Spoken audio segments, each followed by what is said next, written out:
good afternoon, and konbanwa, wherever you are in the world. And welcome in to this lovely cafe that I found. I thought it'd be a nice place to wake up or unwind, whatever it is you're doing today, with me today and classical music.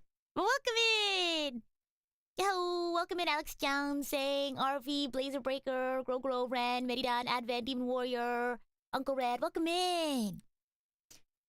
I have my coffee, I have a bagel. And I have some good music for you all today. Good morning, hello! Checking in, hello, welcome in.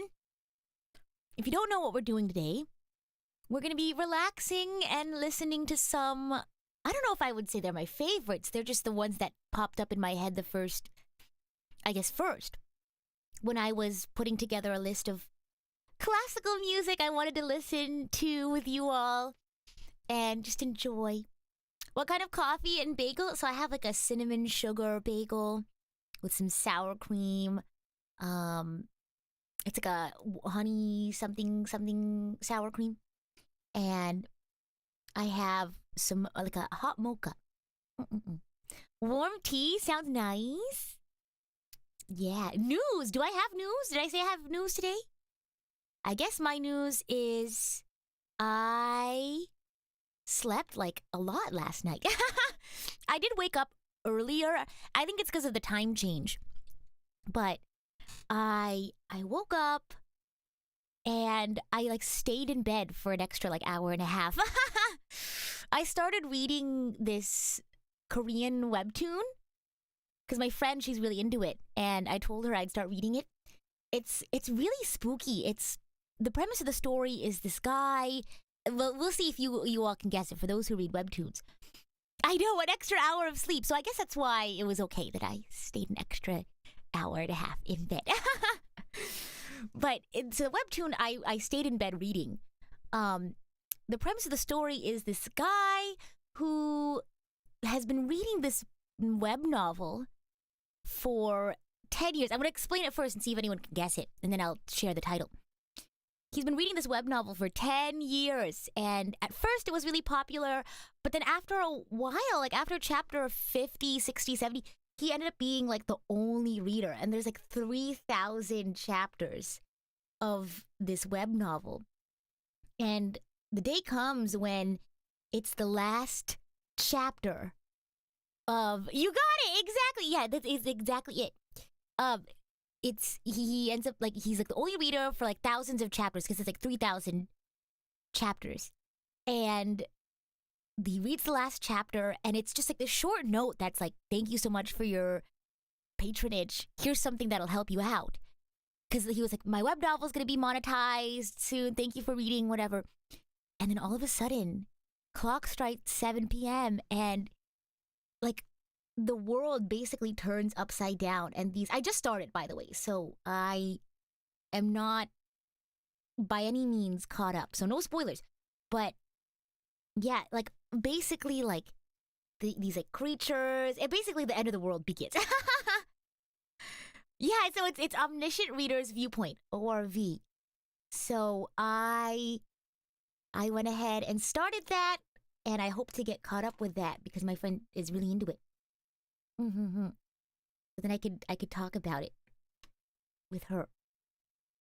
Sounds like you need to read it. I think this will be our new like book club thing. But the thing is I have to get caught up with it because she's like halfway through. But then once I'm caught up, we can turn it into our book club thing. I hope you enjoy Omniscient. It's a really fun read. Yay! I'm excited. It's really thrilling so far. But anyway, we have a lot to chat about today. So I'll go ahead and start putting some music on. I basically want to introduce you guys to some of my favorite, I don't know if it's a favorite, but I don't know. They're like pieces that like popped up in my head. I was thinking if today goes well, we can continue this. Maybe we could do like a classical music Mondays. I don't know. And we can kind of just listen to music together. And maybe you all could like submit your favorite classical pieces and we could all listen to them together while we chat or do some work. I think that'd be fun. But yeah, I'll kind of talk through some of these. But then also we can chat about whatever. Yeah. So doesn't seem your omniscient reader's viewpoint. You mean doesn't seem like your taste? But if I start a book club, I don't know. I was thinking like if we start like a book club or something, like some sort of club, it'd be like classical music club. And you could listen to classical music and talk about whatever. Yeah. Kim Dokja does things and we all stress about it. Oh my gosh, I know. I feel like I'm already stressed out in this web novel. No, not purely classical, just probably just a lot of like instrumental stuff. Yeah, like I love jazz. I love like more postmodern, contemporary. I love romantic classical music. But yeah, I have a huge selection today. I'll go ahead and start off with one of my more relaxing ones. Because some of these do get a little bit stressful. I was talking to Iku about how one of these songs, I think I have it in my list today. Maybe not. Because sometimes I think a lot of people think of classical music as like calming and relaxing, but there really are some classical music pieces that are stress-inducing, that's for sure. So this first one is, I always have a hard time pronouncing this composer. Camille Saint-Saëns. And then I just say it really quickly, and I hope that no one, realizes I said it incorrectly. This is the Carnival of the Animals, so it's different movements based off of different animals. And one of my favorites is The Swan. You might be familiar with this composer if you're a fan of, gosh, was it Your Lie in April where they did the Rondo Capriccioso? That was a really lovely violin concerto. And so you might be familiar with this composer. But this is a short one. It's called The Swan, and I'll put a little set list. How can music be stressful? Oh, saying I will play the next one, the stressful one next. I promise. Oh my gosh. So here is The Swan from Carnival of the Animals.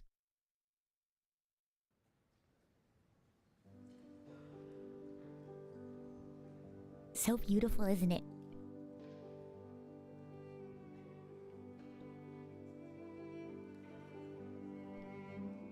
There we go. Should be good volume.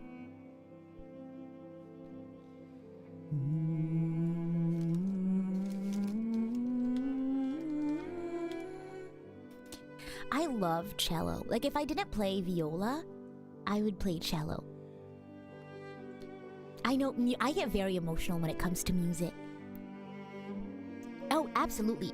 That's what I love about music, is that you can express so many emotions. And let me know how the volume level is. From Carnival of the Animals.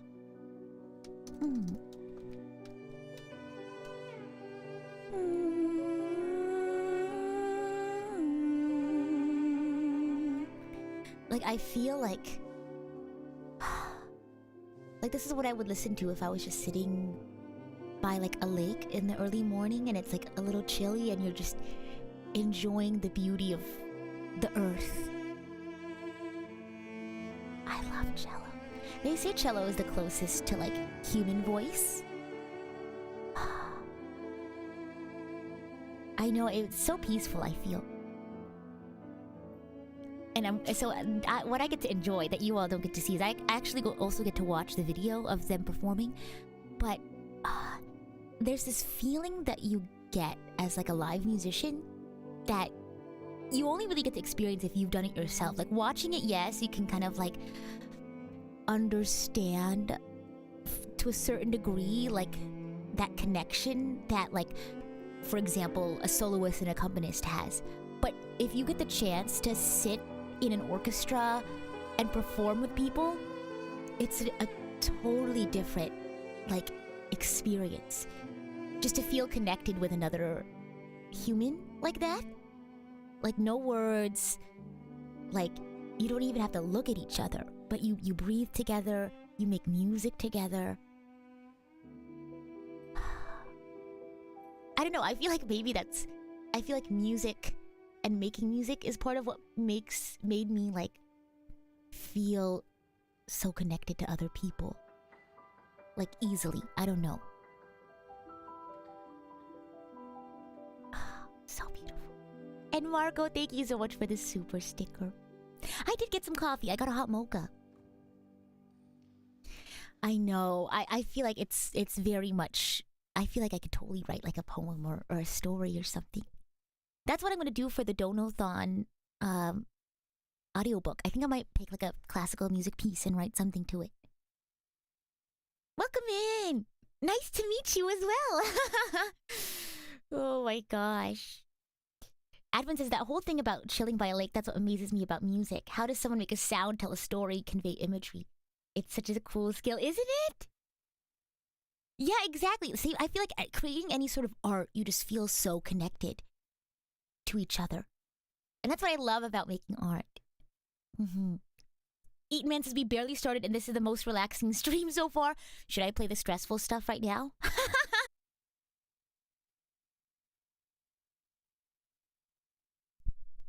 Hello? Welcome back! That was so weird. There was like a power outage for like 2 seconds.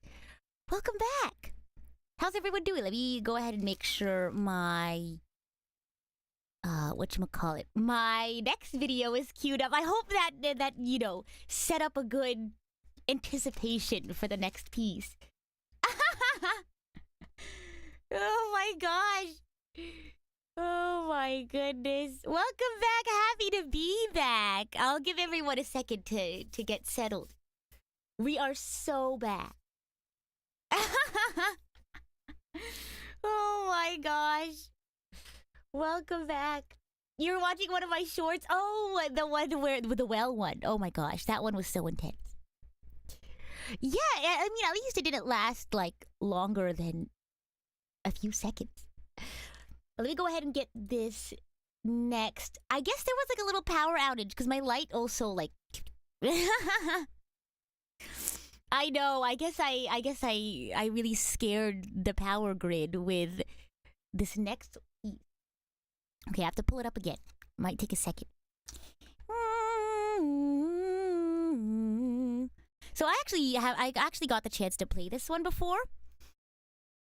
And it's very stressful to play and very stressful to hear. Oh my gosh. Okay, here it is.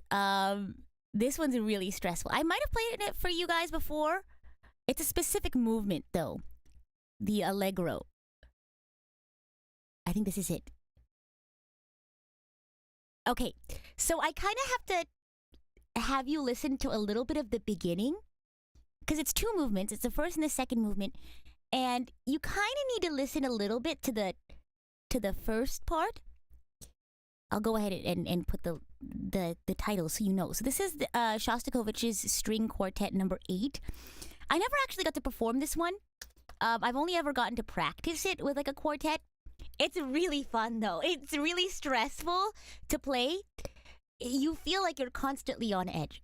No, there's not cannons in it, although I think I've gotten to play a piece with a huge like bell. Yeah, I can't remember which one it was, but I'm gonna start you off a little bit in the Largo section, and we'll just skip to the stressful part. So, the first here I'll play. They're getting ready. So you kind of have this feeling of like something's afoot, right? Like something devious. Yeah, exactly. You feel constantly on edge. Exactly. This first movie, it's like slow and a little calm, but you can't help but feel a looming sense of dread. Yeah, like a looming sense of anxiety, I feel. Because there's some like parts where it's like, oh, that's like a major chord, but then it kind of like starts seeping into like, I don't know, uncanniness. The fun thing about these 2 movements though is that it basically starts, like the ending of the first movement immediately goes into the start of the second. So I'm actually gonna skip to the second half. This is a 12-minute long piece. The one I wanted to feature though was the Allegro Molto. So I'm gonna skip a little close to the end. Nice. I'm also gonna eat my bagel while we wait for the transition. Like you forgot something important, but someone tells you that it isn't because you forgot. Oh my gosh. That's a good way of putting it. Okay, the transition happens immediately. There's no pause between the two. So, anticipate it. Nom, nom.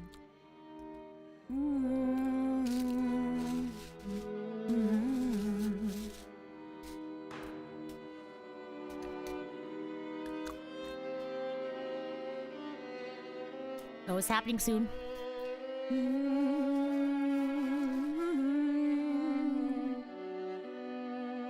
Did I lock the door? Exactly. It's that kind of feeling. And welcome in, Gudao. I hope you're ready to be stressed. It's happening soon. Right here.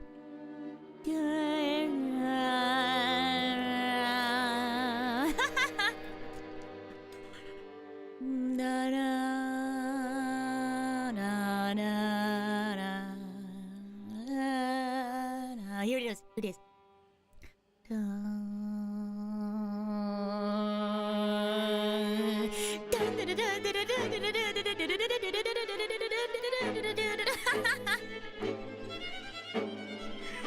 It is fun to play though, especially if you're like not the violinist here.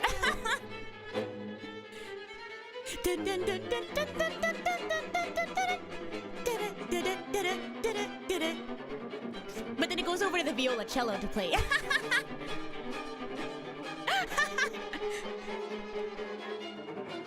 Oh, that little conversation there where they pass it along. It's so fun. This is the violoncello right here. Such a fun bit. They look so stressed out in this video. It's a fun piece to play though. It is.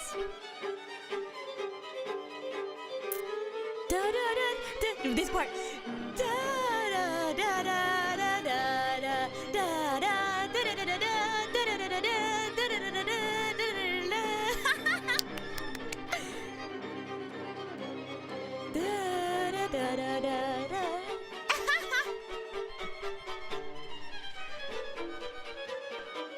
I just love the like chromaticism. It's really fun. I want to play this again.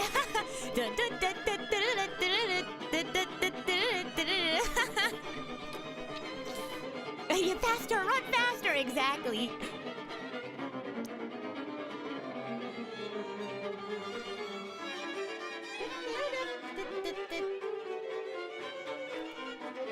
That cello.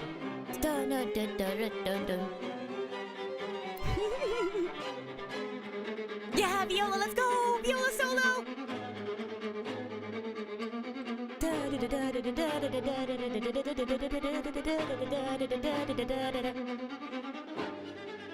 Wow, they're fighting for this, for their life in this performance. Oh my gosh!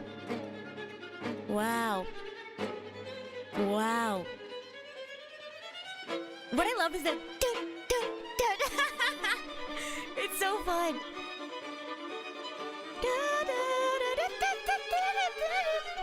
I should play Bloodborne. I feel like I'd be so stressed out playing a video game if this is what they played. It feels like someone's chasing you or a murder is taking place. Oh my gosh. It's like a horror movie.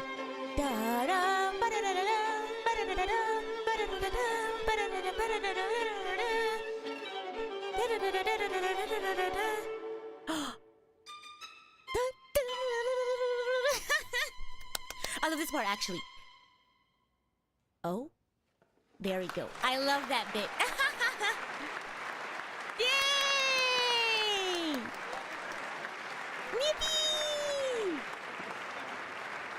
Clap, clap, clap. It's telling you to go fast. Exactly. It's like you have to keep running, or else you're gonna be caught. Fleeing from a hedge maze? Oh my gosh. Very action-driven, really wants you to do something. Yeah, I agree. I agree. What did you think? Someone was like, oh, what a relaxing... what a relaxing morning we're gonna have. I hope you're still able to enjoy your coffee or wind down. But I did want to show you all the breadth of, I guess, emotion that you can get from classical music. Hearing this while playing Kirby is such an experience. Uh-oh. Oh my gosh. Horror Kirby mode. Oh my gosh. I love video game orchestras though. So fun.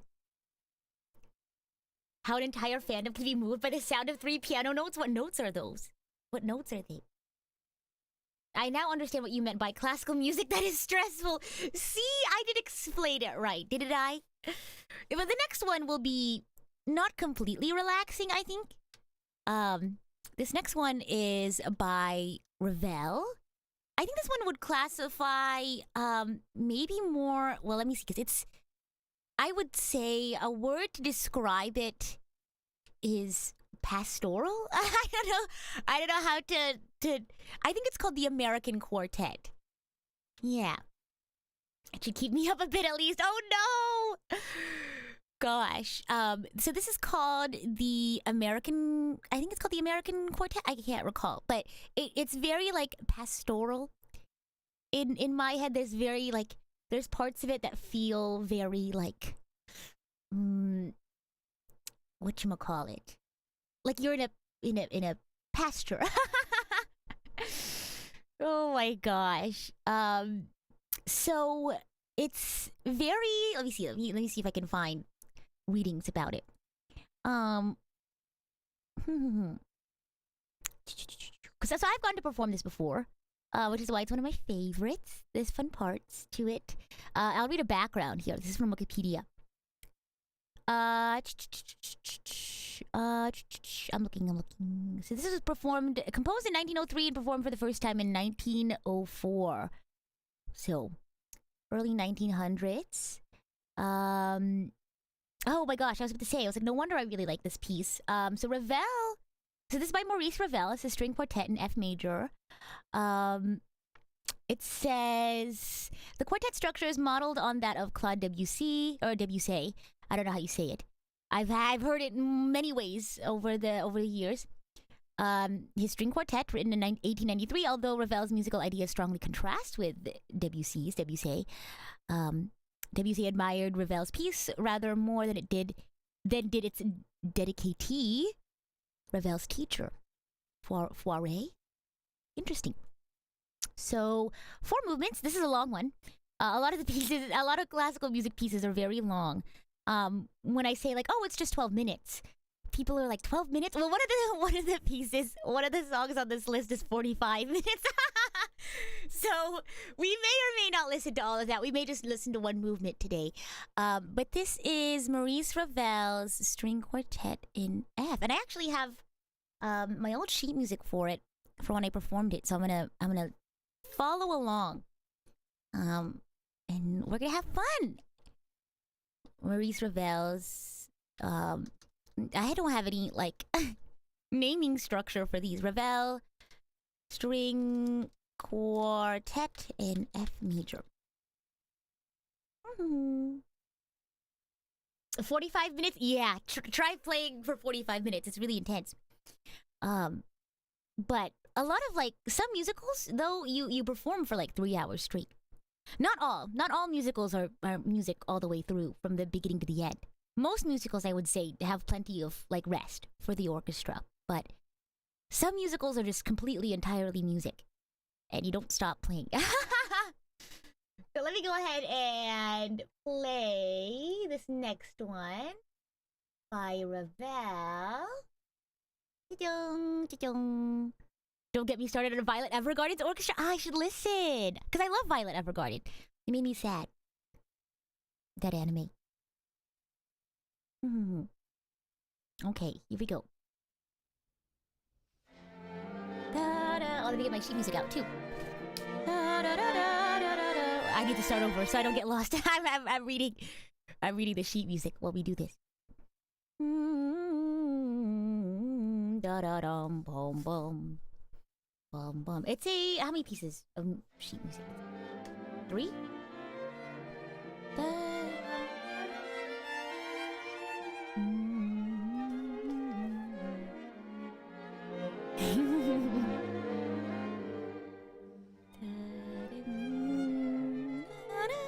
Okay, I found the viola part.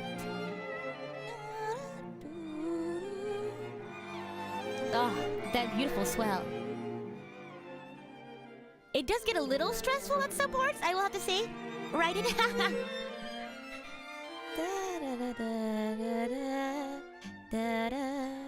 Okay, it's about to get a little stressful right now. I wouldn't say stressful, but like, something's afoot.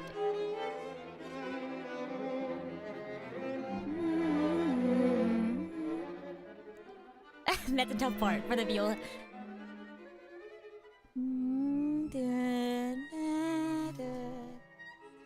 The cello rondo here, super fun.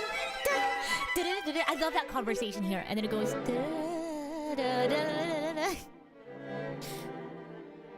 I love it when they pass stuff around. It's super fun.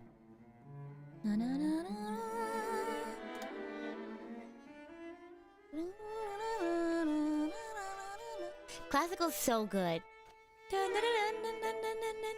Oh, this one is really fun. I think there's a viola, like violin part, where they kind of have the same part almost. Yeah, exactly. Wow.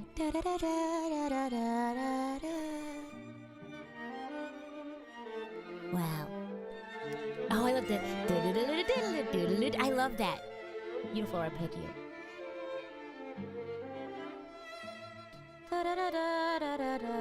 You see how they kind of have that conversation where they, like, one starts the motif and then the next one kind of starts it staggered.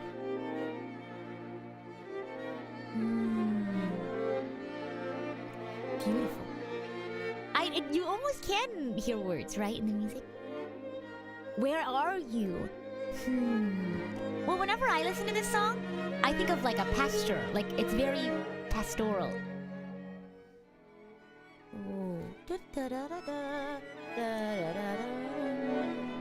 Welcome in, KF. How's it going? I love that. Viola solo.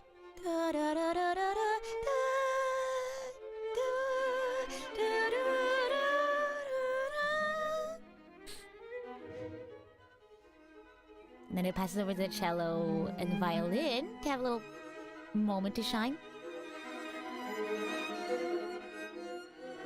Oh, I love the swell in the viola violin. I love that. Viola.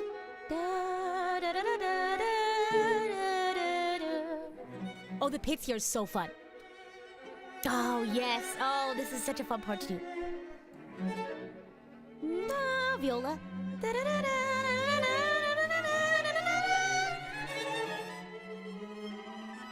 Oh, this next part's great.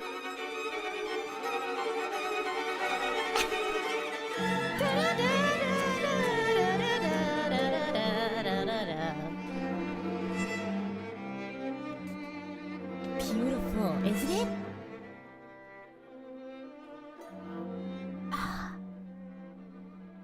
Nice music, right? Don't you think? And then we're back to this very, like, I don't know, countryside, like pastoral, like, you know, cottagey. Beautiful, wasn't it?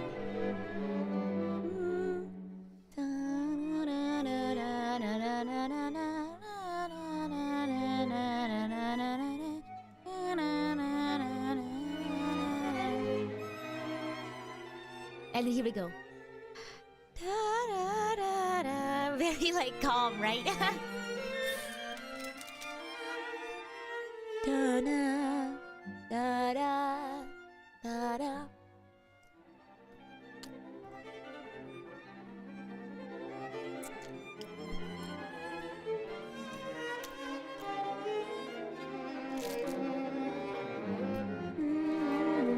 It's a different kind of stress. It is.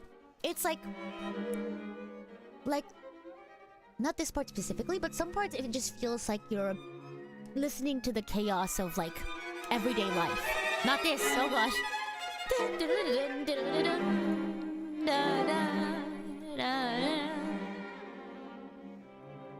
Oh, this cello part. And then we have the viola. Everyone's kind of played the same thing now.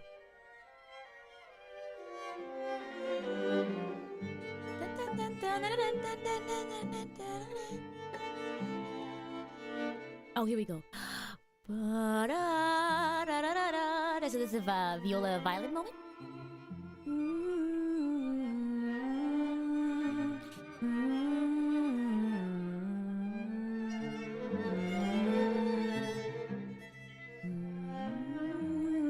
Viola solo. It's almost over. Isn't that so sad?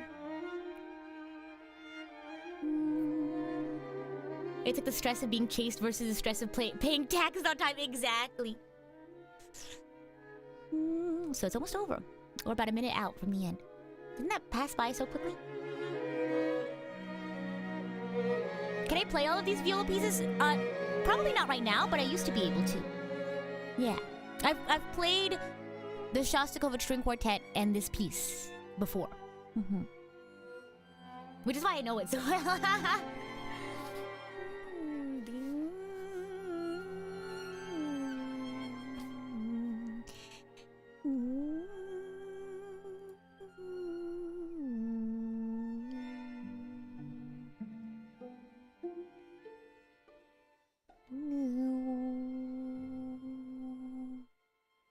Boom. Yay! What did you all think? Well, that's what I like about music, though. Someone was like, I don't really know much about music, so I'm just listening. But that's what I love about music, is you can know a lot about music or know nothing about music, but you still can come away from like a piece and have some sort of like feeling about it. For some reason, this piece reminds you of an old mystery-solving TV show. I can see that. Not bad, right? I mean, obviously, there's some pieces that aren't going to be everyone's cup of tea. So hopefully you'll find something that is more your cup of tea. Let's see what to do next. We hear a sad one. Yeah, you don't need the knowledge. You just need to be able to listen. Those nice, impactful highs and gentle lows. Yeah! I love it. Sometimes it kind of just, I can imagine like looking over like these rolling hills and like the countryside. But it gets really stressful at some part. So, I don't know. It gets very like cottagecore at some part. Let's get sad and group cry. So I actually have a playlist called like classical music pieces that make me emotional. And this is one of them. This is the Barber Adagio. Samuel Barber, I think is his full name. I think this may have been in a movie, but I'm not sure. I only know it because I've gotten to play it before, and you're just gonna have to listen to it. It's really good. I think his name is Samuel Barber. This one's a little bit longer, by 30 seconds. Such a nice and comfy stream to catch live. I'm happy to hear that. Here we go. Adagio for strings.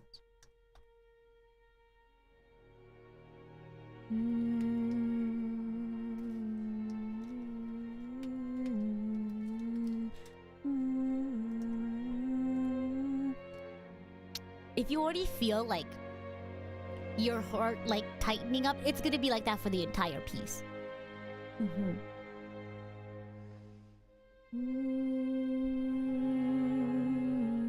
It just feels like you're yearning for something, or like you've lost something, and like you're trying to reach your hand out, and like I'm gonna make myself cry.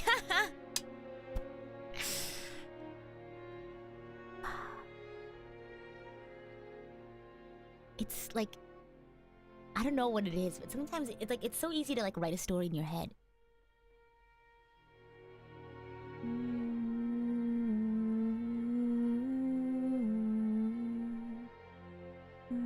It feels like you're losing something, but not like quickly. Like you're losing something slowly over time, and like you see it happening slowly, but there's like nothing you can do about it. You know what I mean? And you just have to like deal with it, and you just have to like, I don't know, God. How can you interpret it that way and so detailed? It's really just a personal experience. Like you kind of just have to listen to like, I don't know, I feel like as you listen to more and more classical music, like certain phrases and like chord progressions like I feel like there was just, it felt so hopeful, right? And it's like you try to find like the hope in like the sadness, you know what I mean? Like trying to find like something to hold on to. I feel like is what that part was. I don't know, I feel like you just start to put meaning to like patterns, you know what I mean? It reminded you of the first Spider-Man trilogy. Oh, interesting. I agree, man. It's like losing a friendship or like falling out of love or something. Yeah, that sounds cool. Very like fitting to the music. Do you know there's a trance song called Adagio for Strings, and it takes some of the parts from this piece. A lot of pieces sample classical music. It feels like the moment where you're watching a character's life is burning out. Yeah, like, it's very much like a slow descent. You know what I mean? It's like watching the futility of, like, something. I don't know. But like, the hope, like, it's, those moments of, like, hope that swell up. And it makes you think about, like, maybe in these times of, like, sadness, you think about ways you can hold on to, like, happiness. You can see this with either Gundam or Xenoblade Chronicles. Oh, I can see that. The music instills this still hope despite the devastation. Yeah. That like you can feel sad and still be like hopeful. You know what I mean? Oh, cellos are so beautiful.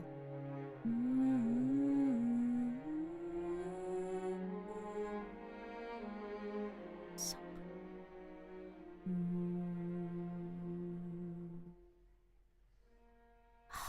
I'm gonna cry. Oh, when it got quiet there and like the cello started up again.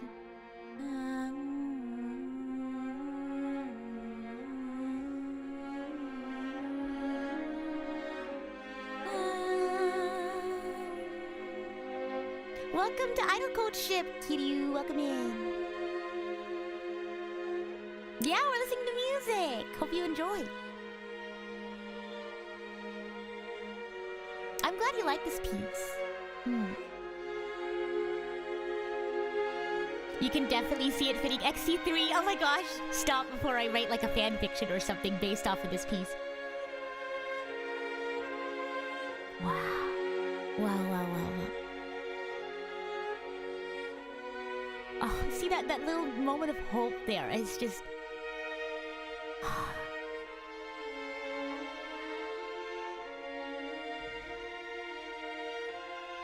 Oh, and it's really building. It's really building. You could like... Wow. Ooh, that was a good dissonance right there. Did you hear it? Oh. It's really swelling. Like you can just... You feel like all of your emotions are building up and then at some point it's gonna... Oh, like you don't know when it's gonna release all of the emotion. Oh, here we go. Dun, dun. Wow. And this is when you've kind of like reached the apex of like your... Wow.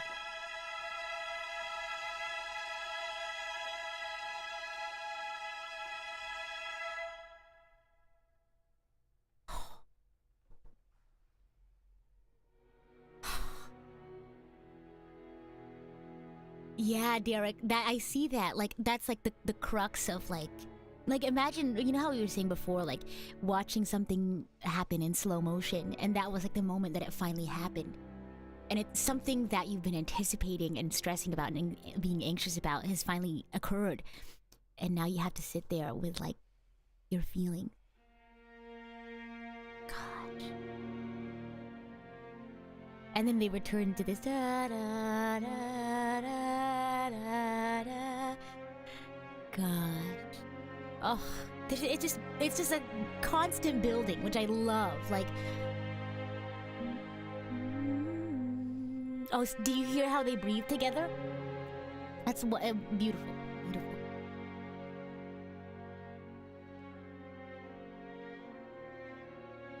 And you feel this when you're playing music too. It's such a fun experience to go through with people. I thought of a piece I wanted to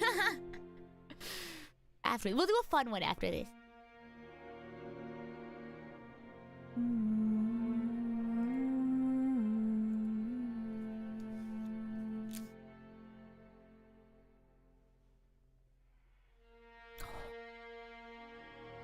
Oh, I forgot the composer of the piece though.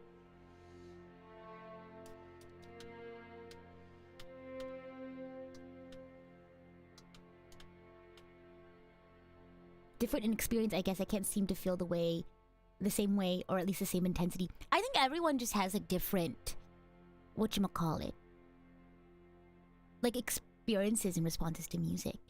Yeah. Wow.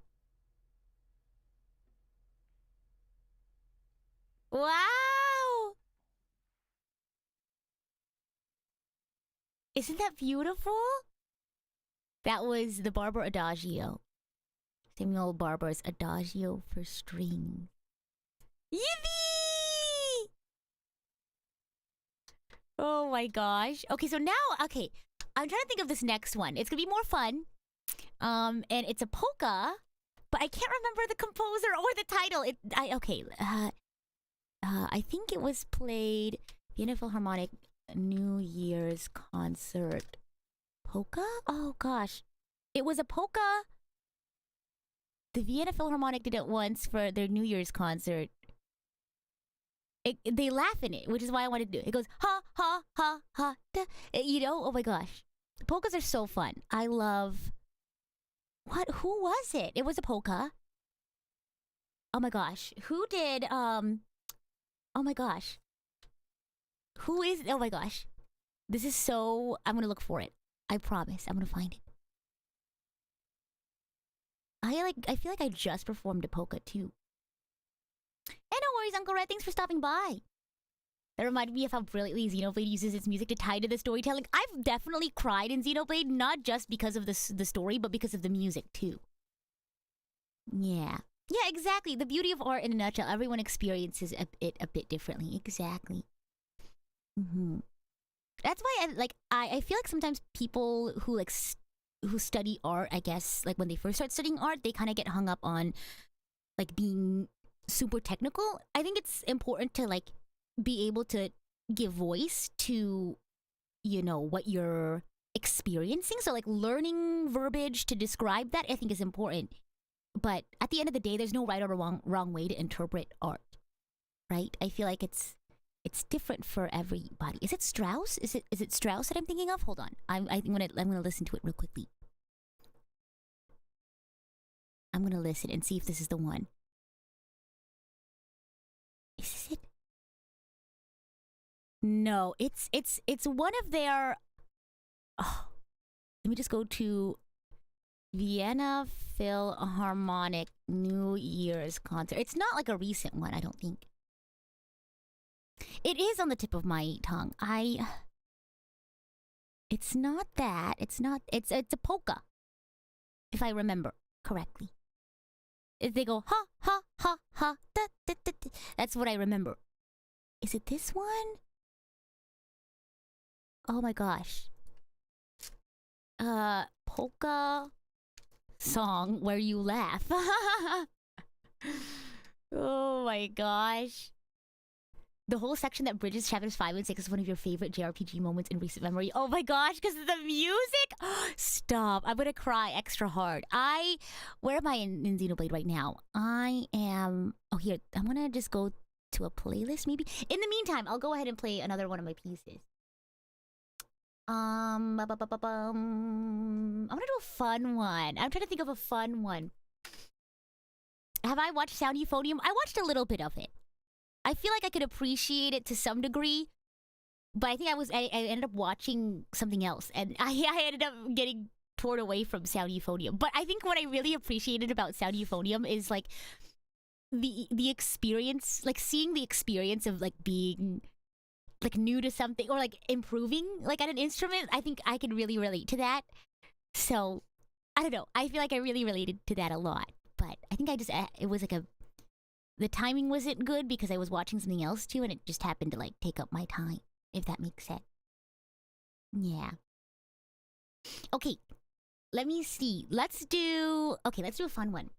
I'm only gonna do one movement from this piece. You all know I love this piece. This is Scheherazade by Rimsky-Korsakov. I talked about this one. So I've played this one before.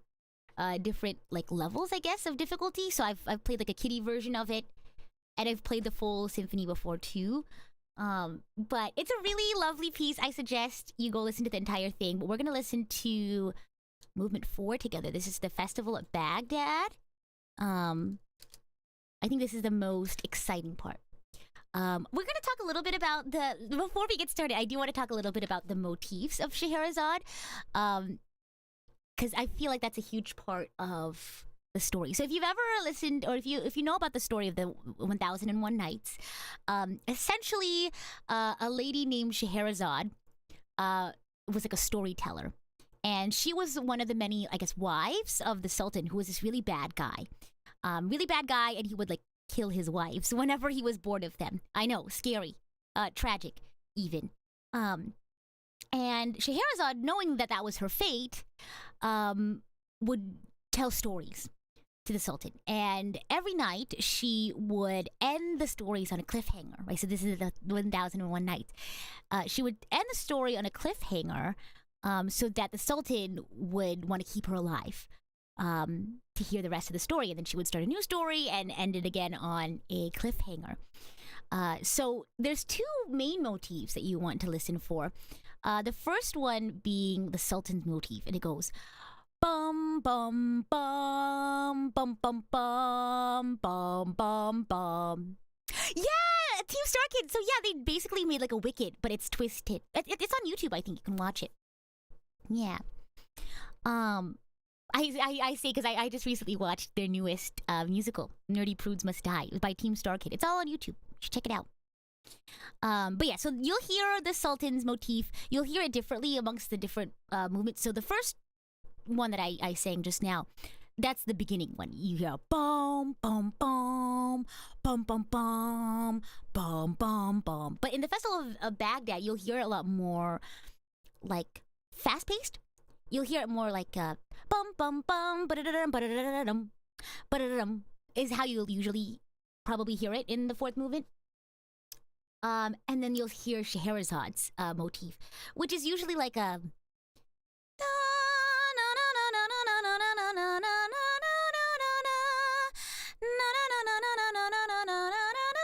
so you can kind of hear how like the Sultan's motif is very like imposing and like dominating and scary, whereas Scheherazade's is very like it's very song-like she's weaving a story through her song, very like graceful. I think in the fourth movement it also speeds up a little bit, like dun dun dun dun dun dun dun dun dun dun dun. So it kind of like feels, if you can kind of imagine Scheherazade weaving a story full of twists and turns, and you if you let yourself kind of be guided by her twists and turns, you'll find yourself feeling like you're running through a festival, or I don't know, really just let yourself be immersed in the story of the movement. What I really like about Scheherazade's theme is mostly it's played on the violin, usually the concert master, but it also passes itself around. Usually the flute gets it too. You'll hear some conversations, I think, between the violin and the flute, passing back and forth. I think this movement has it. I'm not sure. They'll pass back Scheherazade's motif, and it's really fun to listen to. Okay, but enough about me. Enough about me, you know, waxing poetic about it. I want you to actually listen to it now. So let me find the fourth movement. Oh, they don't have chapters. If I had to guess, hold on, I have to listen for it, and then I'll play it for you all. Okay, so it's an immediate start into the next one. So we're gonna listen to a little bit of the third, and then we'll jump right into the Festival of Baghdad. It's buffering. Oh my gosh. Ooh. It's buffering. It's a long video. It's 43 minutes long. I mean, maybe I have to lower the video quality. So we're about 30 minutes in to the 45-minute piece. So this is the end of the third movement. Oh, listen to that. Or I think this is the beginning of the fourth. I'm not sure. So this is Scheherazade's motif.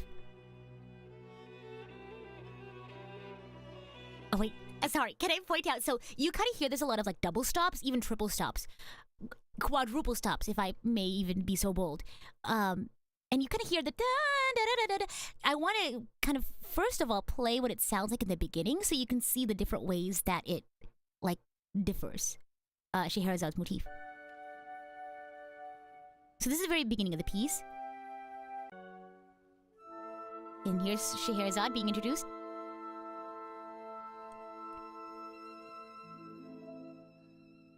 So that's her. Do you hear that?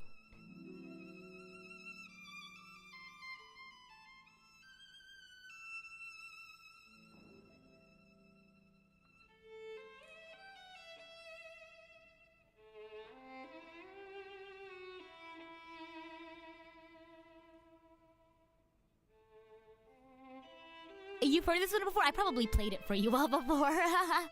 I talk about it a lot. It's also a very popular piece. So you hear, you hear her motif, right? And then I wonder if you can hear. Oh wow, that's loud.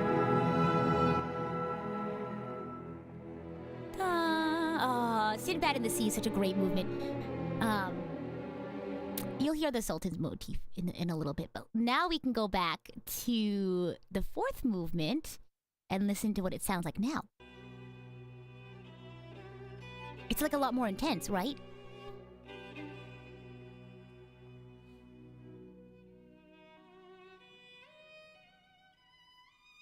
Here we go. It's gonna get real fun in just a moment.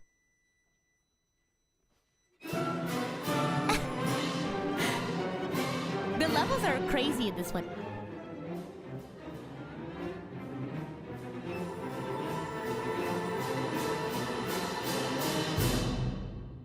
And then we have more Scheherazade, I think, in a moment. More stressed out Scheherazade.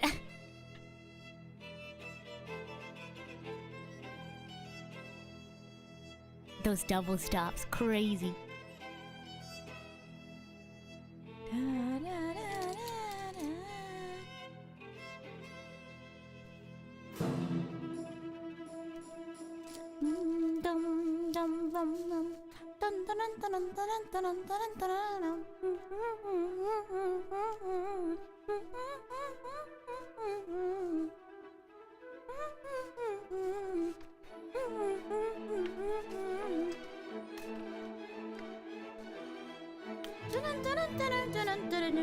Oh, I love that.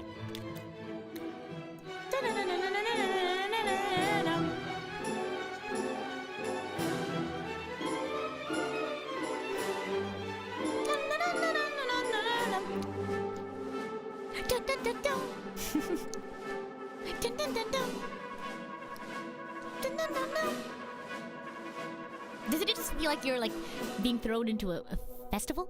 Dun, dun, dun, dun, dun, dun, dun, dun, dun, dun, dun, dun, dun. So cool. Whoa. Oh, here we go. So cool. Crazy.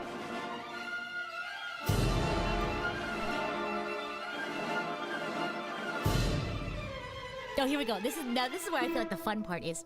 So imagine yourself at a festival.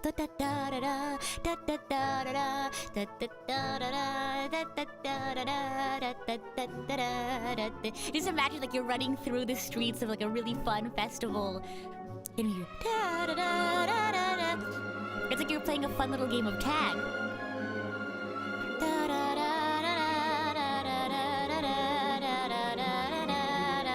Here we go.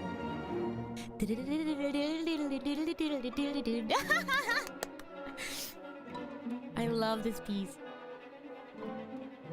That's an aspect you really like about Kafka that isn't often mentioned. Her appreciation for classical music. True. You can picture Looney Tunes. Oh, I can see that.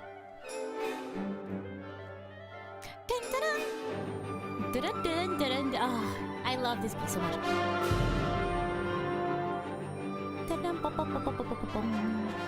The levels are really intense, so some parts get really, really loud and some part gets really quiet.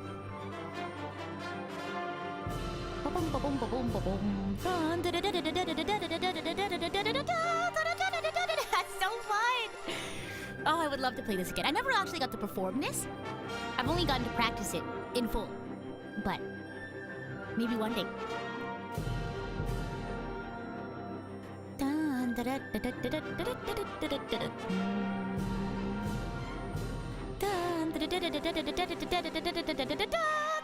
That's such a fun little, like, motif.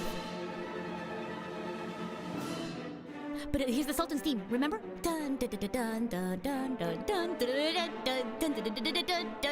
So cool! Oh, and it's getting really intense!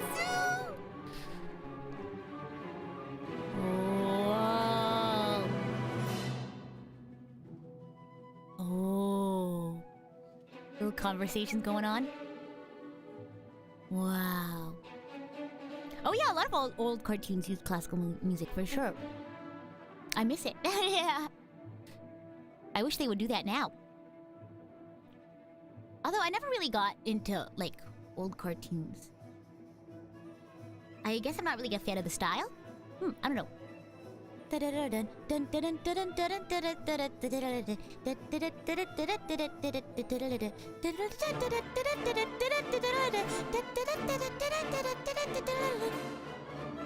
Oh wow.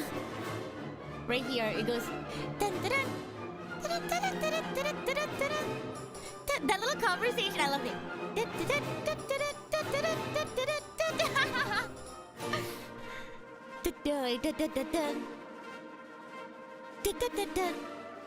Now it's getting like really like high energy. I love it. I feel like the whole thing is very high energy. Bum bum bum. Oh, okay. I see. How long is this movement? Oh, 15 minutes.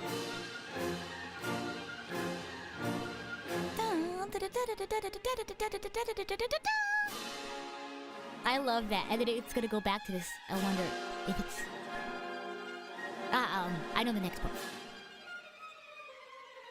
Dum bum bum da da da da da. I love this part. Da da da da da da da da da da da da da da.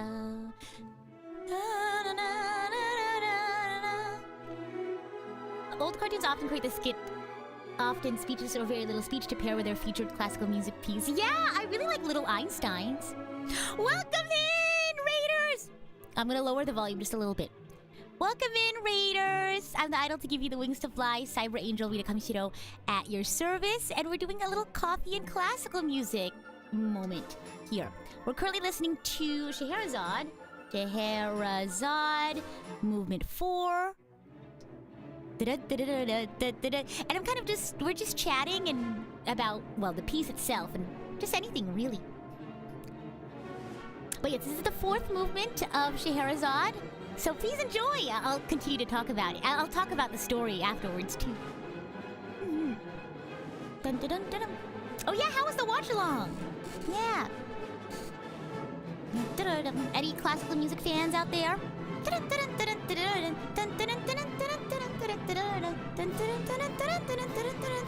Oh, here's a new part that I don't think has been featured in the piece yet. Oh, I love the build. Here we go. No, this part is really fun to play because it's like, again, it's something that keeps you on edge, I think. Try your best not to fall asleep. I don't think you'll fall asleep with this piece. For sure. This is such a grand part. Oh, here we go. The Sultan's theme again. Bum bum bum bum bum bum bum bum bum bum bum bum da da da da da. And I love how it builds too. Da da da da da da da da da da. And then listen to the different pieces of the orchestra too in this part. It really all comes together to make it very grand. Did you hear that like descending line? It's so fun. Da, da, da, da, da. Yeah, it's a musical appreciation stream, exactly. Da, da, da, da, da. And here, dun, dun. Oh, that fun little. Then how they pass along the descending line, so fun. Oh, here, this cello moment, really intense. Da, da, da, da, da, da, da. So fun. Wow. We still have 3 minutes left of the piece. Wow. I'll turn up the volume. Oh, here, you get this little, like, arpeggiated section that kind of mirrors, I think, like, Sinbad in the Sea. The da-da-da-da, da-da-da-da. Oh. Da-da-da-da-da-da. Da-da-da-da-da. Oh my gosh. Dun dun dun dun dun dun dun dun.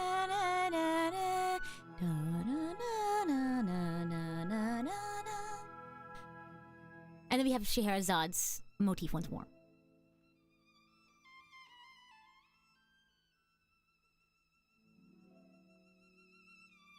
Good morning, welcome in. Oh, it's really high.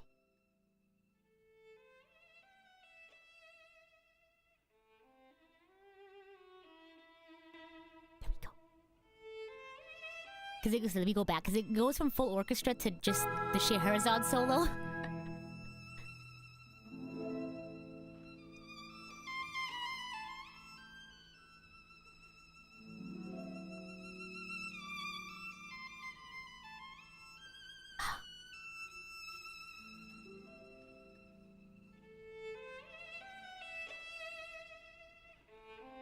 It has something cool to share about the Scheherazade motifs, too.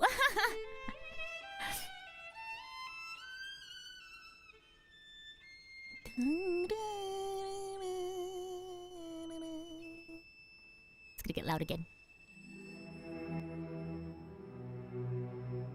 Tetchi says, I'm ignorant when it comes to orchestra, but I can see the magic in them. Exactly! And I mentioned that earlier. Like, that's what's the beautiful about music. Here's the Sultan's motif again, if you can hear it. Kind of like accompanying Scheherazade's, you know, singing almost, or storytelling. Kind of like, it almost feels as if like he's still like hanging over her shoulder, you know what I mean? She's really trying to like stay alive, tell her story. Goodness. But yeah, I think music really allows you to appreciate it even if you have the verbiage to describe it or not. You know what I mean? Whoa.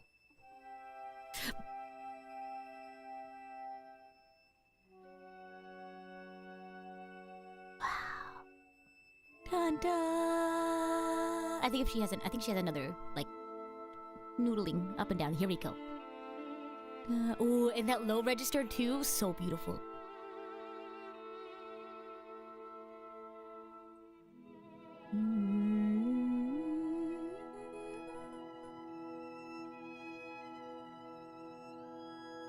The pizzicato here.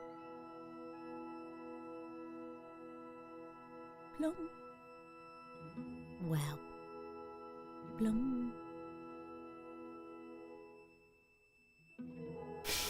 It's so hard to get pizzicato together.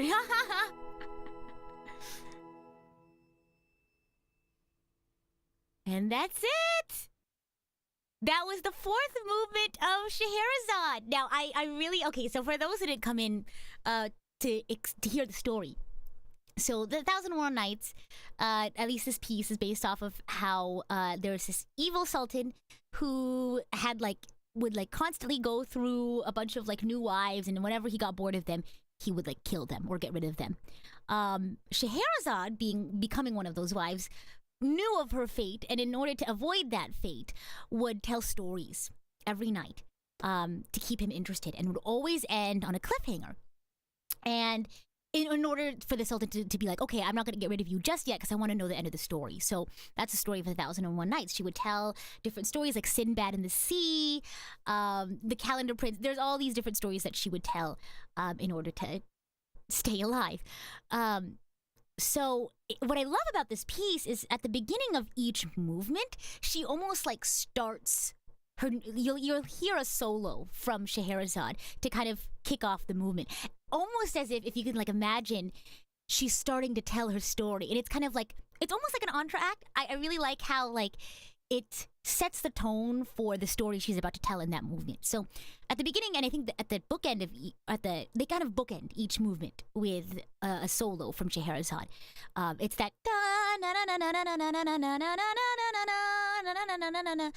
that's her voice, right? And you'll hear that at the beginning and ending of each piece. It's almost like oh, it's so cool because like she's starting to tell her story, and then you kind of go into the storyland that she weaves with her words, and you'll hear her throughout in the middle of it, kind of like interjecting her motif in and out of the story to kind of remind you that she's telling the story. And then you'll hear the Sultan's motif throughout the bum bum bum bum bum bum bum bum bum. Really cool. So this is such a random thing, but what I love about there's this show you wouldn't expect to have like very like thoughtful musical, I guess, tools. Have you ever seen Devilman Crybaby? I know, it's not what you would expect, but on the concept of like entr'actes, for those who don't know, an entr'acte is kind of like a movement or a piece or something that you play between two acts. Hence entr'acte. So for example, let's say there's like a play, a musical or something, and there's like act 1, intermission, act 2. Usually act 2 will start off with an entr'acte. And it's either like a piece of music or it's a dance that is performed kind of as a summary, like summary thus far, and a like a foreshadowing of things to come. And what I really liked about Devilman Crybaby was that, you know how they have the rap group in Devilman Crybaby? If you go back and watch the show, they act as almost like an entr'acte for the show. Because if you remember, they came in, they were introduced, and at like the at transition points in the show, isn't that so cool? I realized it while I was watching it. I think the second time they came around, they'll like, if you know, most people just listen to them rap and things like that, but if you listen to what they're saying, they basically set up the scene for the next act of the show. It's really cool because they'll talk about things at like they'll usually show up at transitional points in the show. And I think one of my favorite performances that rap group did in Devilman Crybaby was the transition in the show when you kind of start to realize that the biggest demons or the biggest monsters we face aren't these monsters that exist, right? It's the humans, right? And that was they had such a nice like foreshadowing moment there. Go back and watch it if you've seen it already, or if you haven't, maybe keep that in mind. And they really kind of act as an opening to whatever is following. It's a really cool. I love how they did that. I don't know. I pointed that out to someone, and they were like, "What? That's crazy! Go back and listen to it." I really like how they did that. Where was I? Yeah, so we just finished Scheherazade. I don't know, what kind of piece do you all want to hear next? Sad song, happy song? I still haven't figured out what that polka was. Also shocked you watched Devilman Crybaby. I try to step out of my shell whenever I can, usually if a friend recommends something to me. The reason why I started watching Devilman Crybaby, though, is because there's a song by Postmodern Jukebox that I really liked, and it's from the old Devilman Crybaby.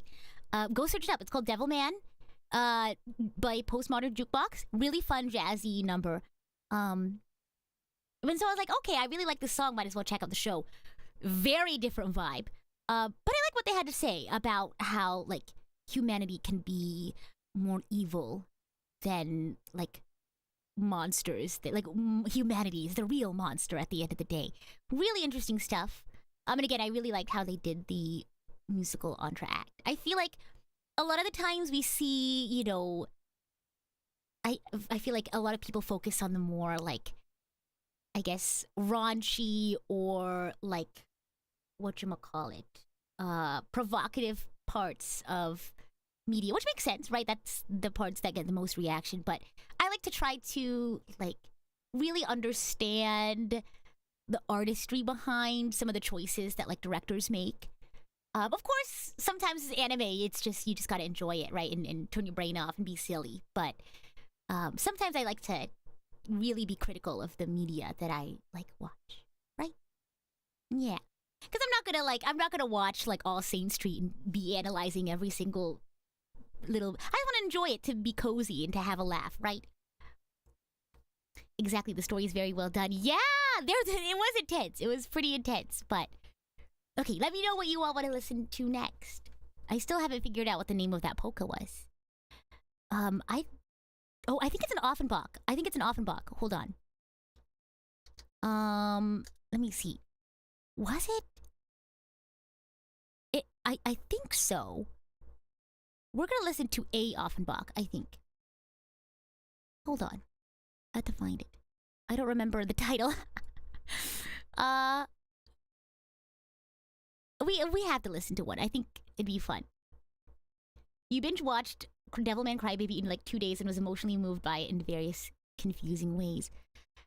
That I like how you say confusing. I love it when like I don't know. I love it when shows leave you like thinking about stuff. I'm still trying to find it. It's a polka. I'm pretty sure. Does anyone know? It goes like you laugh in it. Ha ha ha ha. Let's see. Classical polka where you laugh in it. You laugh in it. Oh, there's one that goes tra la la la, tra la la la la la la la la.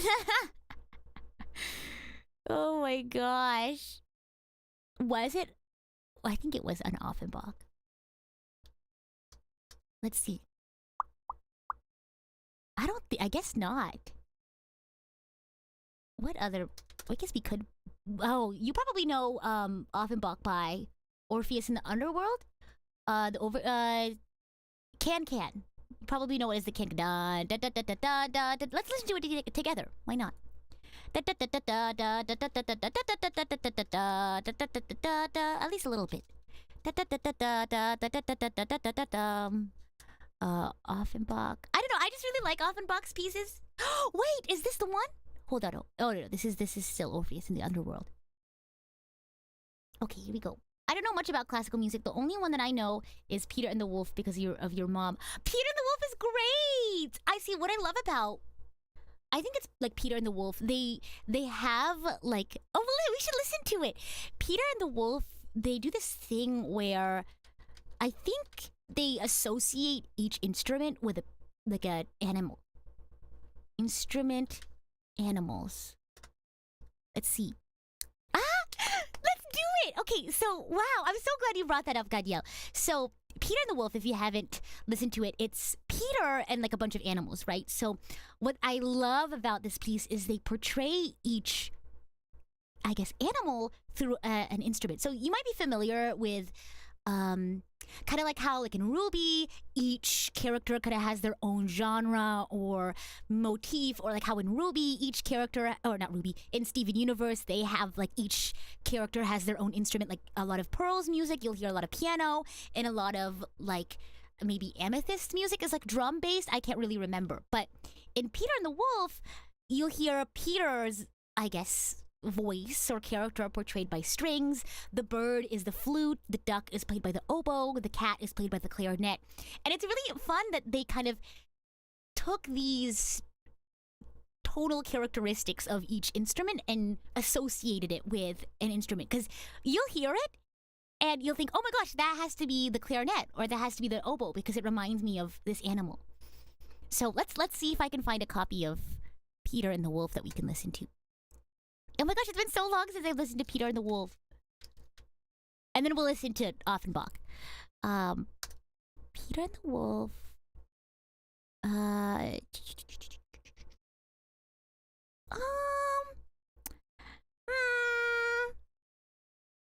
Is this Prokofiev? Really? Who composed this? Oh, it is! Interesting. I don't know that. I've played a one or two pieces by Prokofiev. It says the instruments of Peter and the Wolf. This might be interesting. It might not be the entire piece itself, but it may play like... Okay, so here, this isn't the piece itself, but it's a video where they show the different, like, motifs and the instrument that they're on. So I'll read it to you because you can't see the video, but here we go. So this is the violin, the strings, I guess, and you'll hear this is Peter's, like, instrument. Cool. Okay, what animal do you think this is?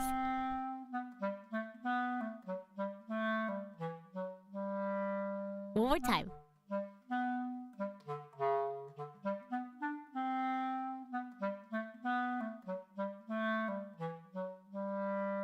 Feels like a bear or something slow. So this is the cat, played by the oboe, the clarinet, I believe. And the cat is meant to be like, yeah, this is the clarinet. The cat is like a slower, kind of like sleepy sort of, I think Garfield. So this is the clarinet. It was way off bass, you're way off clarinet. Okay. So fun fact, if you ever have taken like a musical exam before, usually musical exams require that you listen to pieces and they'll ask you like, what instrument is playing the melody here? And you have to say like, oh, saxophone or like flute or something. So as you listen to more classical music, you'll like start to like recognize the sound of an instrument. Yeah, like a slow, lazy cat, exactly. I can see bear though. I don't think there is a bear. It's bird, duck, cat, and a wolf.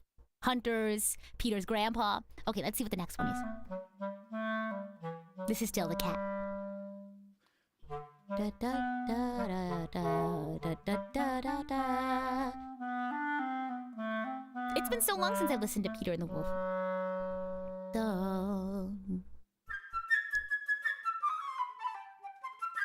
Okay, I think this was an obvious one. I think that was an obvious one, right? What do you think that one was? What instrument and what animal? This one. You got it! It's the bird! That was played on the flute.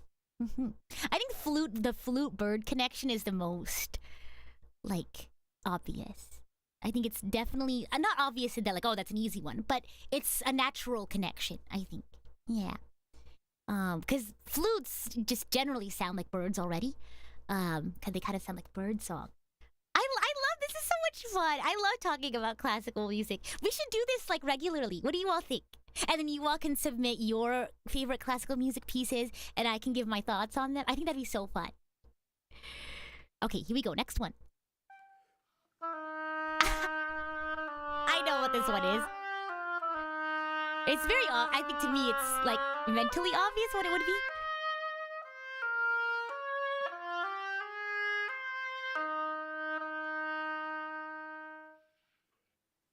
Okay, what do you think? Something sly? To me it sounds like something... I don't know, it kind of reminds me of like...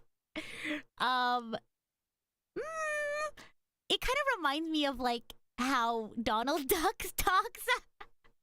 It kind of like a web-footed, like plop, plop, plop, walking around, like making noises out of their bill.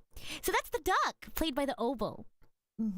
I don't know, I feel like oboes do kind of give me... Maybe it's because I already listened to Peter and the Wolf. So, like, to me, the duck already sounds like the oboe, or the oboe sounds like a duck. Okay, let's keep listening. Ah, okay. This is a person.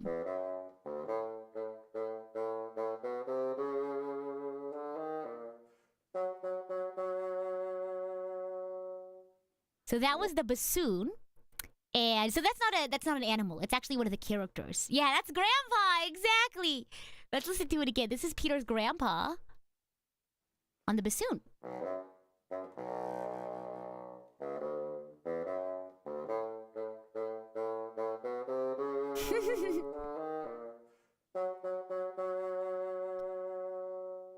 And then here's... This is the this is also an animal. It's 3 French horns.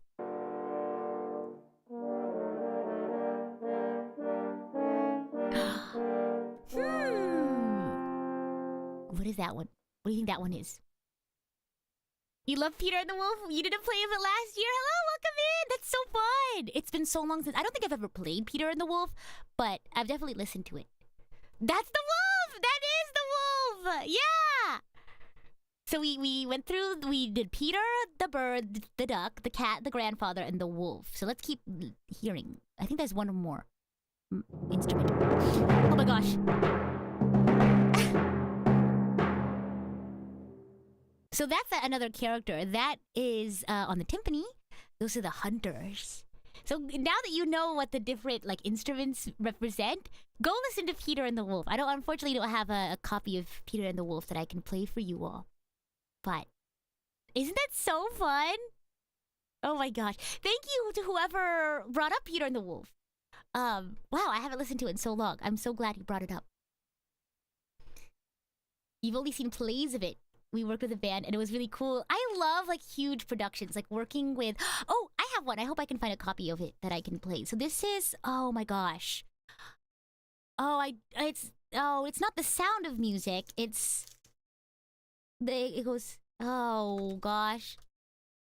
Oh my gosh. It's... I've played it before. It's really good. It's like a... Oh, I'm thinking of something else. I'll go ahead and play this other thing that I... It's not called The Sound of Music, but it's something music. Oh my gosh. Orchestra piece.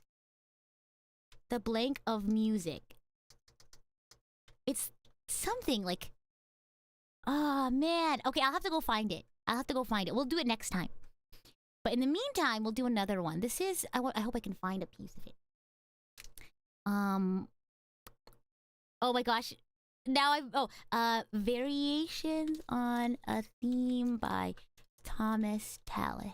And I think I wrote down the other one somewhere. This one's really cool. If I can find a copy of it. No way! Go listen to Variations on a Theme by Fantasia on a Theme of Thomas Tallis by Vaughan Williams. It's really cool. I think I talked about it before, but it's split up into 3... An orchestra is split up into 3 pieces. So it's the solo quartet that sits amongst the orchestra, right? And then you have Orchestra 1, which is like a regular orchestral setup. And then there's Orchestra 2 that sits in the back, kind of as a line. And what's really cool is Orchestra 2 is meant to mimic a choral, like a choral ensemble. So the whole time in the piece, they're just going... Oh, kind of sustaining music in the background. They kind of act as this underlying drone underneath the rest of the orchestra.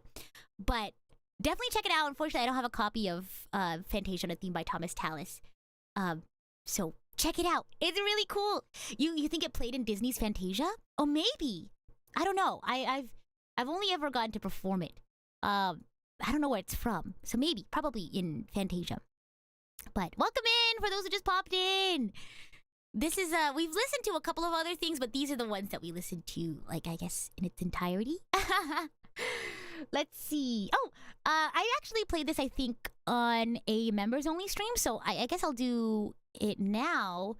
Any Genshin fans out there? We're not gonna play Genshin music, but I want a show of hands. Who here likes Genshin Impact? I think also Scheherazade is a good one. If you really like Sumeru's music in Genshin Impact, definitely check out Scheherazade. Good piece. Good entire piece. Go check out movements 1 through 3 as well. Here, Genshin! This next one I played, I think it was in a members only stream. I can't recall. But if you remember me talking about it in Genshin, if you go to Fontaine...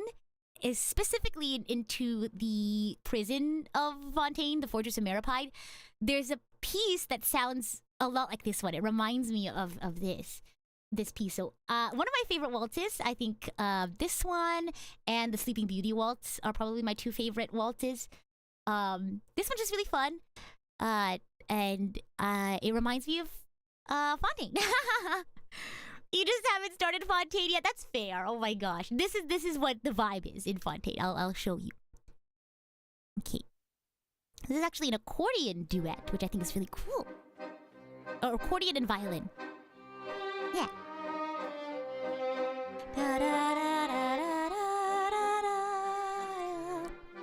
I'm gonna try to find the other piece.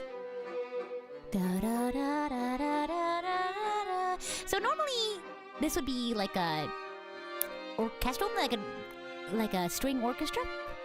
But I love their take on it. Dun, dun, dun, dun, dun, dun, dun, dun, dun, dun, dun. Yeah, it's Shosti! This is actually our second Shostakovich today. A less stressful Shostakovich for you all. We played a very stressful Shostakovich earlier.